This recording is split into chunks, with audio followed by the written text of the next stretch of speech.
تعویذ کے ذریعے شفا۔ مولانا صاحب آپ سے ایک سوال ہے، تعویذ بنانا کیسا؟ کیونکہ ایک آدمی کہہ رہا تھا اگر قرآن میں شفا ہے تو کیا قرآن کو گلے میں لٹکا لیں گے؟ اور قرآن بھی تو یہ کہتا ہے کہ شہد میں شفا ہے، تو کیا ہم شہد کو گلے میں لٹکا لیں گے؟ آپ کا اس کے بارے میں کیا خیال ہے؟ قرآن کریم میں یقیناً شفا ہے، تو شفا کی صورت ہے کہ ظاہری شفا بھی ہے، باطنی شفا بھی ہے۔ جیسے کہ یہ ہمارے لیے قرآن کریم ہدایت ہے، اس میں شفا ہے، باطنی شفا ہے، گناہوں سے شفا ہے، اور ساتھ میں اگر اس کو پڑھ کے پھونکیں تو بھی شفا ہے، اس کو لکھ کر ہم اپنے گلے میں پہنے تو بھی شفا ہے۔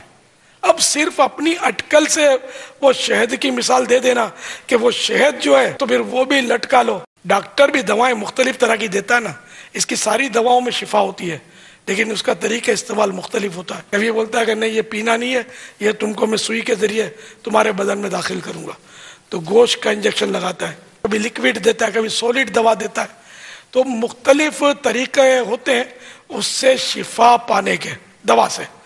تو ہر دوا نہ پی جاتی ہے نہ لگائی جاتی ہے۔ جو لگانے کی دوا وہ پئیں گے تو وہ پینے کا اس کا طریقہ نہیں ہے، وہ لگانے ہی سے فائدہ ہوگا۔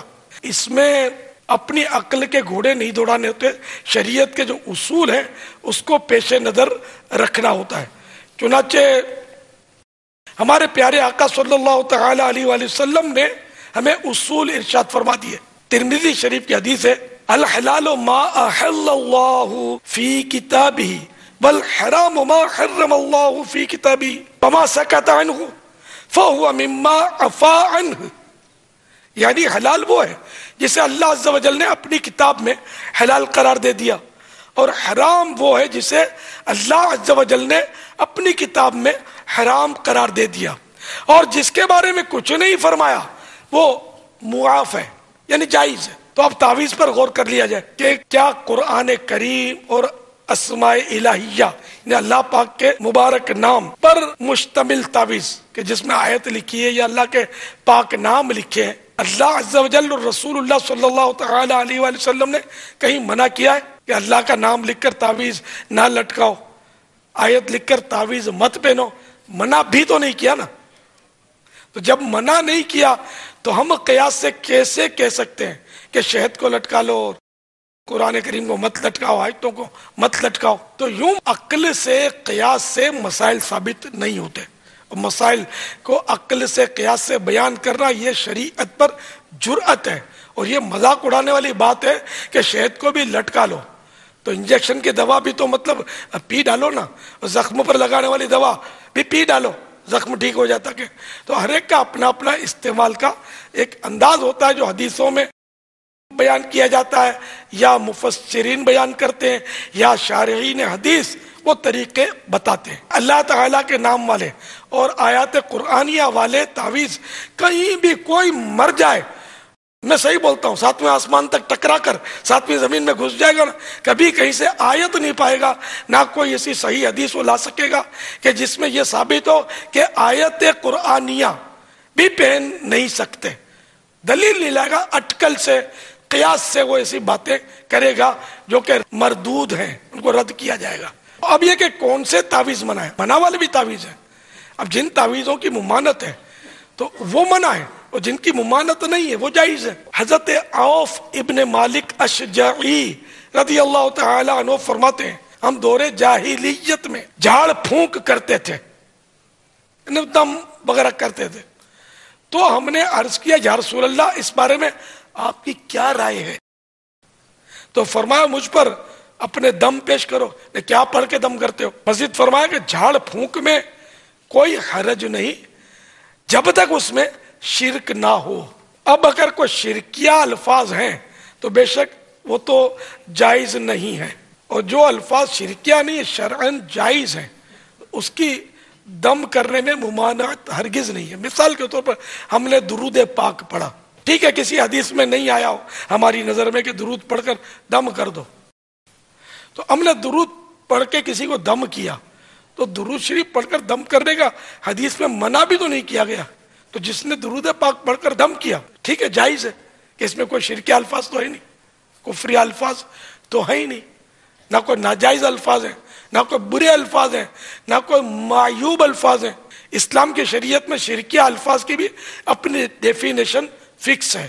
ہر بات کو شرک، حرام، بدعت کہنے والوں کو بہت غور کر لینا چاہیے کہ آخرت میں ان سے جواب بننی پڑے گا کہ جو چیز اللہ اور رسول نے منع نہیں کی، جس چیز کو اللہ اور رسول نے بیان نہیں کیا، اس کو تم نے کیوں بیان کیا؟ وہاں جواب کیسے دیا جا سکے گا؟ تو اس لیے اب بھی غور کر لیا جائے اور توبہ کر لی جائے۔ بعض لوگ تعویذ کی ممانت پر یہ عقلی دلیل دیتے ہیں کہ جیسے آب زمزم اور شہد کو قرآن و احادیث میں شفا قرار دیا گیا ہے تو شفا ان کو استعمال کرنے سے ملے گی، اگر ان کو صرف لٹکا دیا جائے تو ان سے شفا حاصل نہیں ہوگی۔ اسی طرح قرآن پاک کو پڑھنے سے شفا حاصل ہوگی، قرآن کریم کو گلے میں لٹکانے سے شفا نہیں ملے گی۔ یہ دلیل دیتے ہیں بعض لوگ عقلی طور پر، تو اس دلیل پر غور کریں کہ اس میں کوئی آیت یا حدیث بیان ہوئی ہے یا صرف عقلی قیاس کیا گیا ہے۔ اگر قرآن و حدیث کی کوئی دلیل، آیت اور روایت پڑھی ہے تو دکھا دے، اور اگر صرف عقلی قیاس کیا گیا ہے تو قرآن و حدیث سے ثابت شدہ چیز کو قیاس سے رد کرنے کو سمجھ لیں کہ یہ شیطان کا کام ہے۔ تو یہ سب انڈر شوڈ بچے بھی جو تھوڑا وہ سمجھ آئے گا، بولے یہ آب زمزم اور شہد پیئیں گے تو فائدہ کرے گی، یہ مسلنے سے یا اس کی چھینٹیں مارنے سے یا اس سے ہوا گزار کر فائدہ نہیں ہوگا۔ اور قرآنی آیتیں اس سے شفا پانے کا انداز دوسرا ہوگا کہ یہ پہنیں گے یا پڑھ کر اس کا دم کیا جائے گا تو اس سے فائدہ ہوگا۔ پوچھنا یہ تھا کہ کیا قرآن پاک کا پڑھنا ہی کافی نہیں ہے؟ جو بعد میں پھونکیں ماری جاتی ہیں، اس کا کیا مقصد ہے؟ پھر اس کی بھی ذرا ہمیں رہنمائی فرما دیں۔ عقلی اعتراضات درست نہیں ہے کہ پیارے آقا صلی اللہ تعالی علیہ وآلہ وسلم نے قرآن کریم میں جو شفا کی آیت ہے یہ انہی پر نازل ہوئی، اور انہوں نے ہی پڑھ کر پھونک بھی ماری، اور شفا کے لیے پھونک دینا یہ سنت سے ثابت ہے، صحابہ سے ثابت ہے، اور یہ حدیثیں بھی بعض لوگوں کی عادت ہوتی ہے کہ بخاری سے لاؤ، یہ بخاری کی حدیثیں ہیں۔ پھر یہ بھی بڑی عجیب بات ہے کہ قرآن کریم پڑھ کر دم کرے تو جائز، تو وہی لکھ کر گلے میں پہنے تو حرام اور شرک ہو جائے، یہ کیسے ہو سکتا ہے؟ یوں ہی پڑھ کر دم کرے تو شفا، اور لکھ کر گلے میں لٹکائے تو معاذ اللہ بے فائدہ۔ یہ بات وہی کر سکتا ہے جو قرآن و حدیث کی عظمت و شان سے نہ آشنا ہو، نہ جانتا ہو، غیر واقف و انجان ہو۔ ہم تو قرآن کریم پر دل و جان سے ایمان رکھنے والے لوگ ہیں، الحمدللہ۔ قرآن کریم پڑھیں تو بھی شفا ہے، پڑھ کر دم کریں تو بھی شفا ہے، اور لکھ کر تعویذ بنائیں تو بھی شفا ہے، کیونکہ اللہ تعالیٰ نے قرآن پاک کو مطلقاً شفا قرار دیا ہے، جیسا کہ قرآن کریم میں ارشاد ہوتا ہے وَشِفَاءٌ لِمَا فِي الصُّدُورِ، اور دلوں کی صحت۔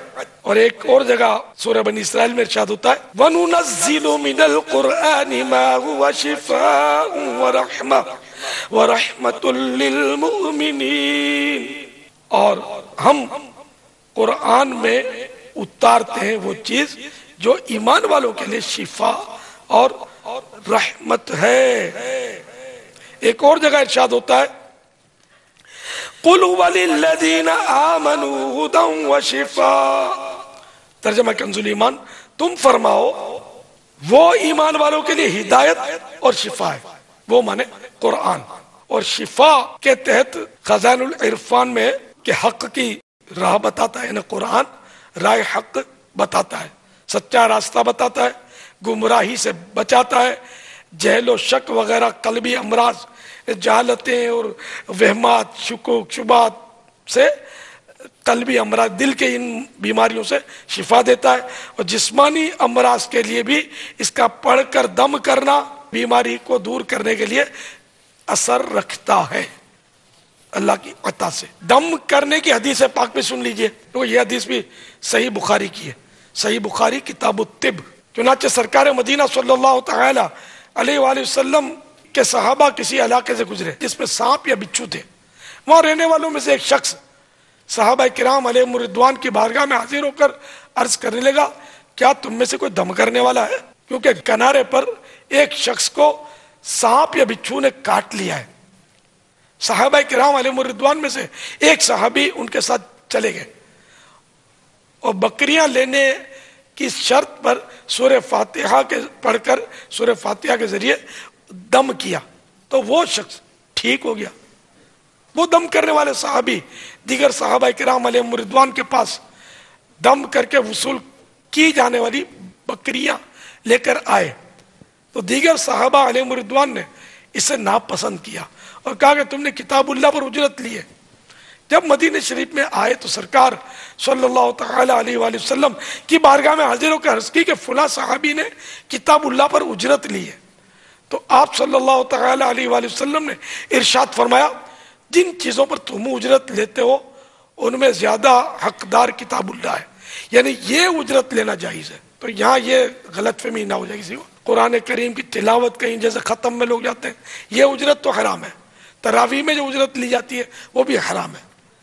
اگر کسی کو دم کیا نا پڑھ کر مریض کو، اس کی اجرت جائز ہے۔ اسی طرح ایک حدیث پاک رسول اللہ صلی اللہ تعالی علیہ وآلہ وسلم نے فرمایا کہ جب تم میں سے کوئی شخص خواب میں گھبرا جائے تو پڑھے، یعنی یہ دعا پڑھے جس کا ترجمہ ہے میں اللہ تعالیٰ کے کامل کلمات کی پناہ لیتا ہوں اللہ کی ناراضی سے، اس کے عذاب سے اور اس کے بندوں کے شر اور شیطانوں کے وسوسوں سے اور شیطانوں کے میرے پاس آنے سے۔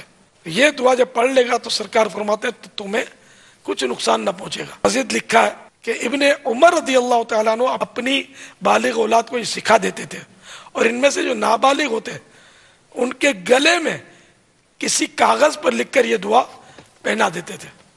ترمذی شریف کی حدیث ہے۔